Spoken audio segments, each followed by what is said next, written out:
Ushaka gutangiza umunsi ibyishimo n'umuryango wawe? Koresha MONTI, ifu nziza yuzuye intungamubiri n'imbaduko y'umunsi. Koresha MONTI MONTI.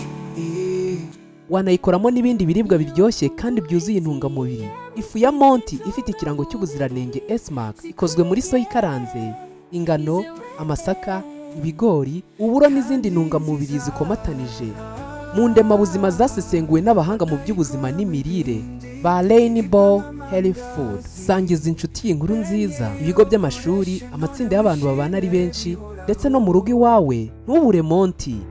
MBAZA MONTI kuhe MONTI ikore. Baza MONTI muri supermarket n'amaduka bikwegereye cyangwa uyigura unyuze kuri y3.montimall.com.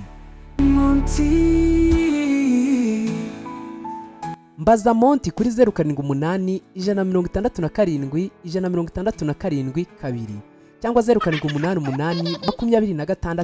26 62 68. Akarusho kandi, sura urubuga cyangwa uduhamagare kuri izo nimero duhuza uburyo bw'imikoranire kuko dushaka ibyishimo nawe. Mbaza MONTI.